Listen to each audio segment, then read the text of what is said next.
Welcome to the Great Detectives of Old Time Radio from Boise, Idaho. This is your host, Adam Graham. If you have a comment, email it to me, box13@greatdetectives.net. Follow us on Twitter at Radio Detectives and become one of our friends on Facebook, facebook.com/Radio Detectives. Well, before we do get started, the Podcast Awards nominations are open today, and I do encourage you to go nominate the Great Detectives of Old Time Radio in the entertainment category. The number of nominations our show receives really does matter. You can only nominate us once, but I do encourage you to go to podcastawards.com and nominate the Great Detectives of Old Time Radio in the entertainment category. Well, now it is time for today's episode of yours truly, Johnny Dollar. The original air date, April the 26th of 1959, and the title is The Winsome Widow Matter. From Hollywood, it's time now for... Johnny Dollar. This is Long Distance. Mr. Pat McCracken in Hartford, Connecticut is returning your call, Mr. Dollar. Oh, thanks, operator. Put him on. One moment, please. Hello? Hi, Pat. Oh, Johnny. Hey, this message I found. Boy, I'm glad you called. Say, what under the sun are you doing in Los Angeles? Just down here for a confab with Jack Johnstone. You know, the guy who dramatizes the cases I handle and puts them on the air? Yeah. Give him my best. And I just wondered if you had anything out here I can do before heading back to Hartford. And if so, it'll give you a chance to put your travel charges on the expense account. What else? Well, Johnny, I got a wire from him just a few minutes ago. You contact Herb Schilling at the Greater Southwest Insurance Company right there in L.A. Okay, will do. And you can address your expense account to them. Right. Oh, Johnny? Yeah? Have you got a gun with you? Sure, Pat, I always... Huh? Why do you ask that? Well, judging by Herb's wire, Johnny, you may need it.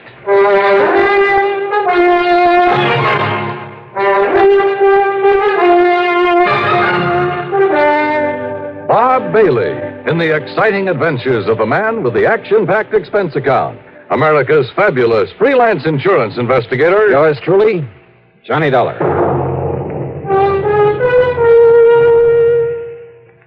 A young lady by the name of Scheherazade kept her audience of one enthralled for 1,001 nights with one of the longest stories in history. That's a long time to devote to one chronicle, but some of CBS Radio's winning 7 weekday dramas have put that record in the shade, entertaining audiences in the millions with many times 1,001 days of continuing dramatic serials. Each weekday on the CBS Radio network, there's a wealth of daytime drama, including such outstanding serials as The Romance of Helen Trent, The Couple Next Door, Ma Perkins, Whispering Streets, The Right to Happiness, The Second Mrs. Burton, and Young Dr. Malone. Monday through Friday, follow these absorbing, true-to-life stories. Only CBS Radio brings you the winning 7 combination of top daytime dramas. Another important reason for the different sound of this CBS radio station. And now, Act One of yours truly, Johnny Dollar.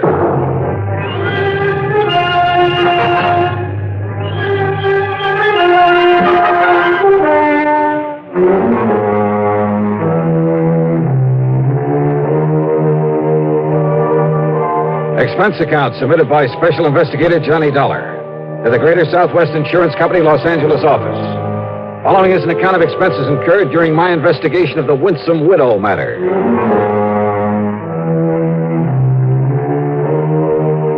Expense account item 1, $1.40 for a taxi from my hotel in West L.A. to Greater Southwest Insurance at one of those big office buildings on Wilshire Boulevard's Miracle Mile. Herb Schilling almost fell off his chair when I barged in on him.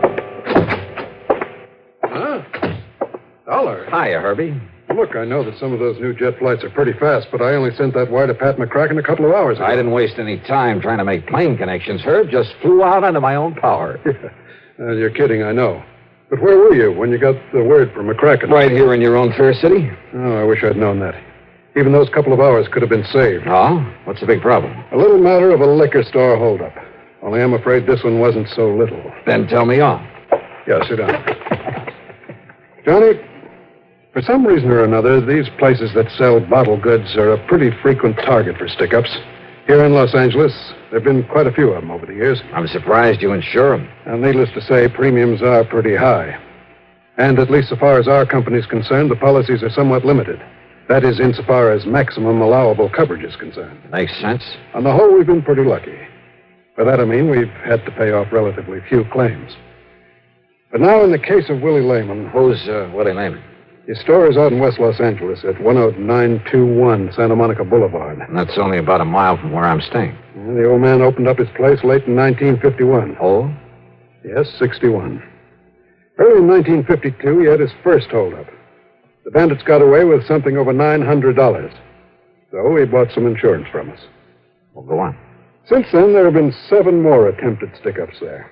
A total of 8 in as many years. Huh? Yeah. Then your company must be getting a bit tired of paying off. No, because after the second time. He know how to use it? He certainly did.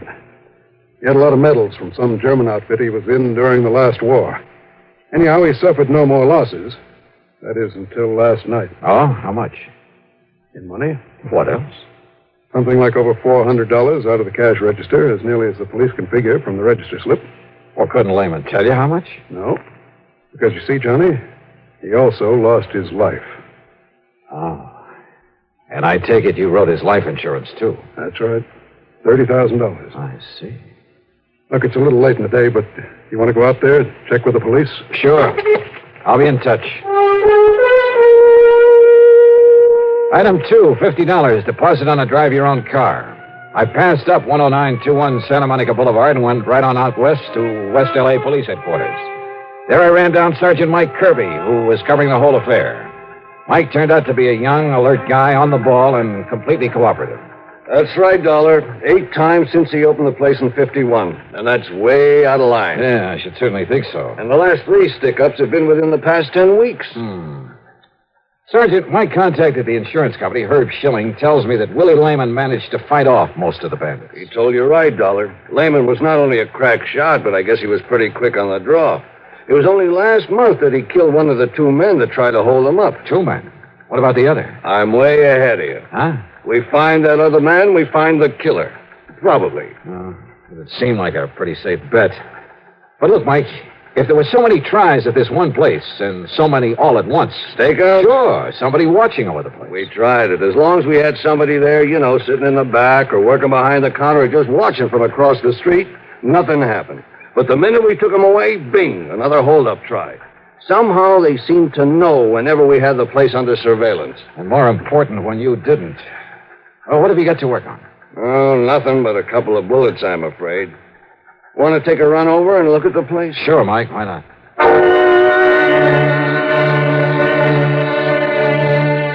The liquor store was closed, but there were lights on in the living quarters above it. We knocked a couple of times, but got no answer, so Mike used the key that he had.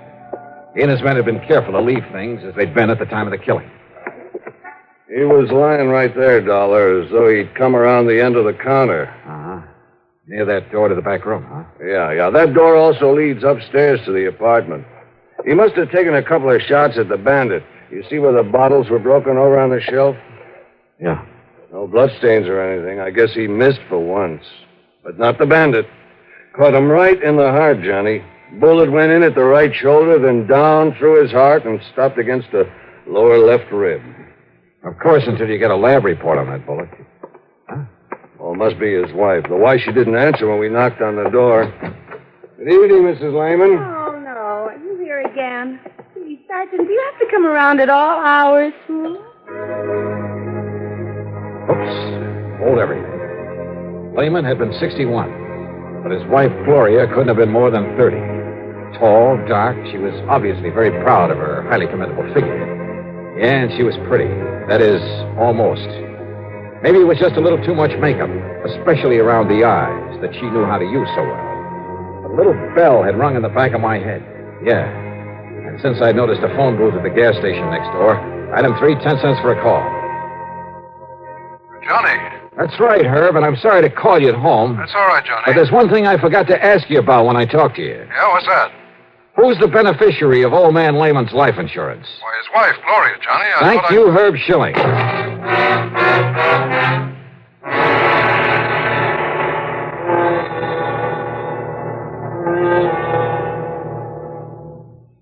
Act Two of yours truly, Johnny Dollar, in a moment.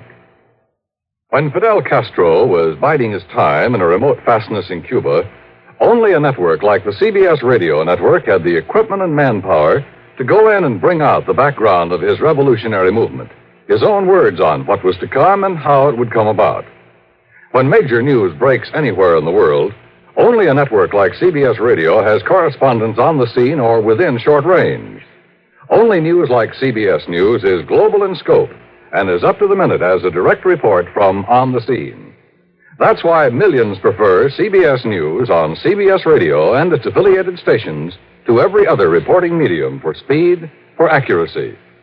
Remember, when the story's big, only a news-gathering force like ours can scoop it up and send it slicing through space to your set, packaged for immediate delivery. Get it first, and get it right. Make CBS News on CBS Radio your listening post on the world. And now, Act Two of yours truly, Johnny Dollar and the Winsome Widow Matter.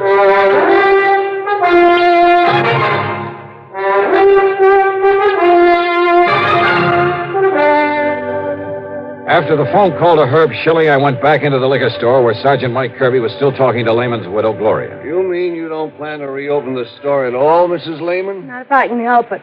I'll sell this gum to the first person I find has enough money to buy it. And then what, Mrs. Lehman? Why don't you call me Gloria, huh? Everybody else does. And who are you, anyway, Johnny? You aren't a cop, and you don't look like a dick. Well, thanks. Mr. Dollar's here because of the insurance involved. From the insurance company? That's right. Well, listen, Willie had some insurance. I know. I mean, on himself, as well as the store. I don't know how much it is, but he promised me that he'd buy some. It was your idea that he insure his life? Sure, an old guy like him. I figured he'd up and die sometime while I was still young and beautiful, so why shouldn't I let him provide something for my future, like they say? Oh, whoever thought he was going to die as soon as this? Whoever planned and carried out his murder? You mean somebody planned to kill him this way? Just where were you when it happened, Gloria? I was upstairs in bed, asleep. Look, I've told the cops all about Well, it. you must have heard the shooting. I'll say I did. And what did you do? I put on a robe and come running down here. Well, I see the cash register open and poor old Willie laying there. And when I see that he's dead, I phone the police. You didn't see anybody else down here? Well, by the time I got here, whoever did it was gone. You don't seem at all upset over your husband's murder. Now, you want me to put on an act? Don't you know that he was twice as old as I am? Then why did you marry him? Well, you know how it is. A chance to settle down and let somebody else support you for a change. Made him happy to have me around, and I guess I liked it okay, too, for a while. But, gee, what a bore. All he did was talk about getting enough money to go back to the old country. Well, who wants to go back to any old country when you can have such a ball in this one? I know I always have, even when I was married to old Willie. Of course, he just didn't always know where I was half the time. Well, don't you like having fun, Johnny? Huh? I mean, with people more like your own age, huh? How old are you, Johnny? Now, don't answer it. Now, don't answer it. The place is closed. Well, it might be for me, Mrs. Lehman. Oh, yeah. Kirby. Yeah? And listen, Johnny, Oh. if you can get me that Sure. insurance money in a hurry, well, Oh, good. I'll want take you it to away know from I me? appreciate it. Gloria, how long ago were you married to Okay. Willie Lehman? Last September. Yeah. Oh? Now, why do you say it that way? I Okay, told you, go on Johnny, back I to the married the station. old man so he could take care of me. Excuse me, Johnny. I got to get back to headquarters. Ballistics downtown is sending up a report on the bullets we found. Oh, good. Also, Bob Golden picked up a bum in a saloon, and it looks like he's the one that did this job. They picked up the guy that killed Willie? Looks like it. You want to come with me, Johnny? Well, do you or don't you? Yeah, Mike. I'll go along with you.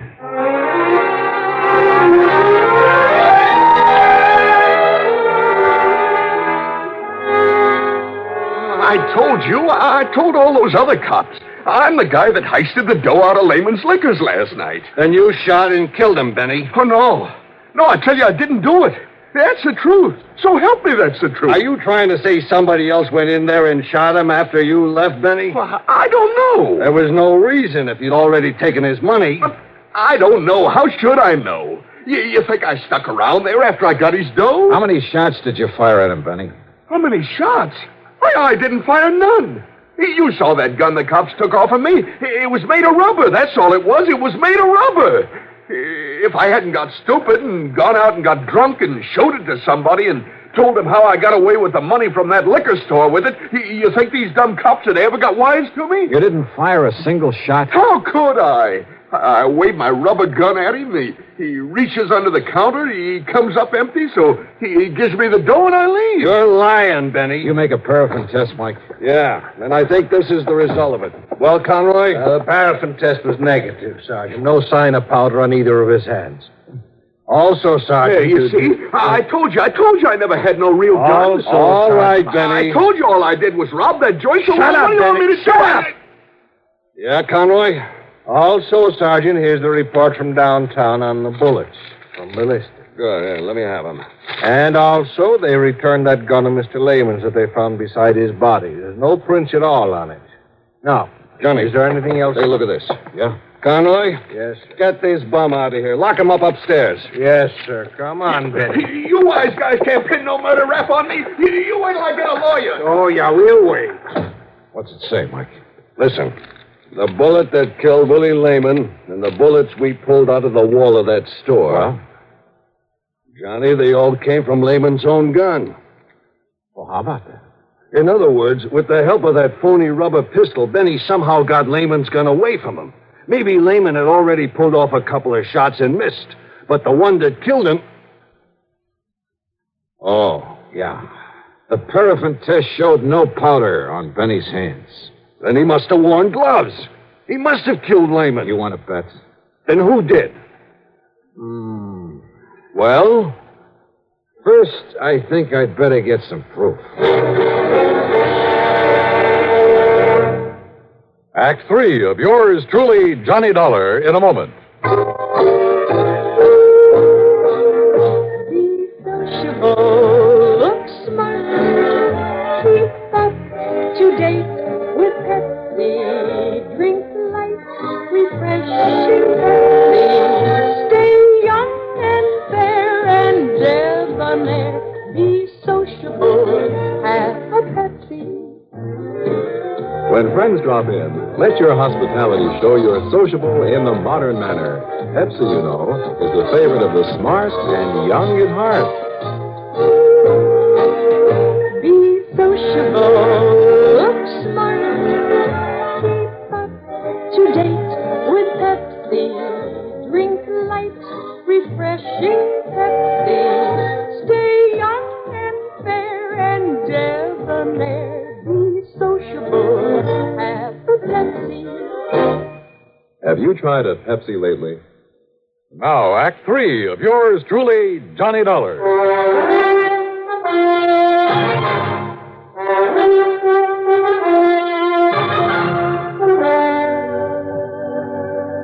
Listen, Mike, you're overlooking one thing. Like what, Johnny? That Benny's a shaky old bum, a wino.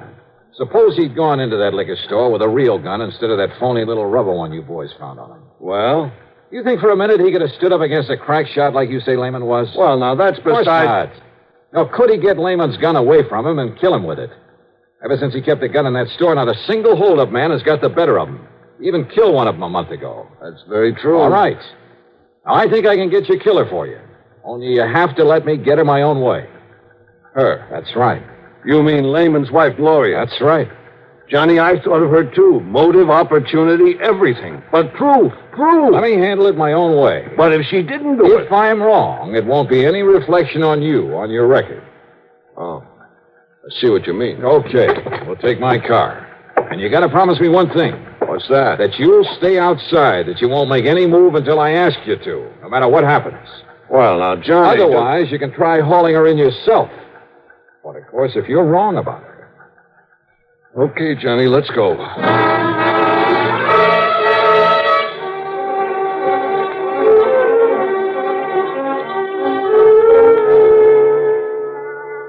I'm glad you came along, Johnny. I'm getting awful tired of having all those cops around here. All right, listen, Gloria. And you are going to get that $30,000 insurance money for me in a hurry, aren't you? You know how long it'll take for me to get the rest of his stuff here in this state. A guy dies, it's sometimes a couple of years before they... What's the matter, Johnny? 30,000, huh? What? I thought you didn't know the amount of that insurance. Well, Johnny... Gloria, the only recent attempts at a holdup were made between the times the cops had a stakeout here, right? Yes, that's right, Johnny. Then somebody must have passed the word around when everything was clear. You think so? Gee, that's... Yeah, and I also think that the only people who knew when the police weren't here were you and your husband. Well, you don't think he'd go around blabbing it? No, I don't. Well, then... Now, wait a minute, Johnny Dollar. Don't get your back hair up, Gloria, not yet. What? Your husband was good enough with a gun to have thwarted 7 robbery attempts in a row. That's right. So I think he could have prevented his own murder if he'd had his gun last night. Well, of course he had it. They found it laying next to his body. Somebody was glad to see these holdups, these attempts anyway, because it provided a perfect excuse to kill him. Now, listen, he Johnny... He kept the gun under the counter, didn't he? Sure. Right here, under the register. Okay. I'm going to put my gun there. What are you up to, Johnny? Get behind the counter a minute. About where he'd stand when a customer came in. Well, sure. Right about here. So last night, a man came in and he stood about here. He pulled a toy gun out of his pocket, demanded the money in the register. What is this? What would your husband have done? Well? Grab the gun. Like this. You're pointing that right at me, you know. That's what you would have done. But there was no gun there last night, because you had taken it. And when the bandits left, you were standing up on the stairs, there at the back. You'd come down from your apartment. What are you talking about? The bullet that killed him went from his right shoulder down to his heart, down to the lower ribs, because you were up on the stairs when you shot him. Then you fired a couple of shots into the wall and you called the police. To prove that, Johnny, enough for the cops? When I tell them, Gloria... But you won't, Johnny, because it happened just the way you said. But you're never going to tell. Gloria! Too late, Johnny. No! You took the bullets out. You tricked me. That's right, Gloria. Dirty, double-crossing. You lying cheat. You happy, Sergeant?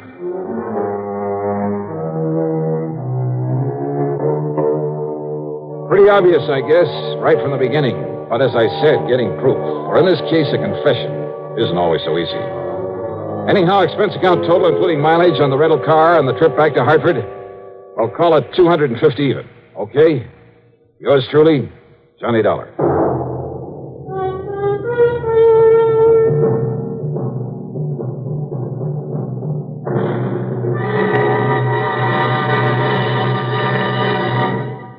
Our star will return in just a moment.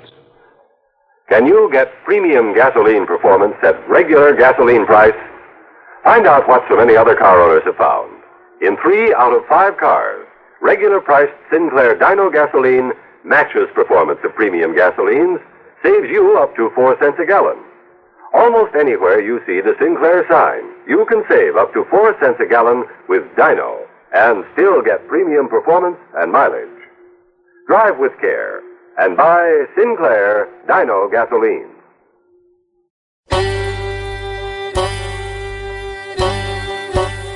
Hi, this is Andrew from OTRWesterns.com. I wanted to invite you to come take a look at our site. We stream live OTR Westerns 24 hours a day, 7 days a week, along with putting out podcasts of old-time radio westerns.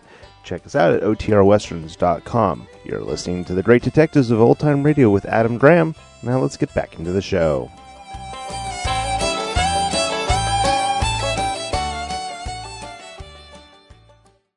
Welcome back. Well, Johnny Dollar continues to be one of the most meta old-time radio show there is, with the meeting with Jack Johnstone. The mystery itself was kind of routine, or as Johnny said, somewhat obvious. So I think Johnny did a good job in the wrap-up in getting her to give the confession. The sad thing about that ad for CBS and the daytime shows is that while that was true at the time, most of those would end up going away in 1959 and 60, so many of the long-running programs.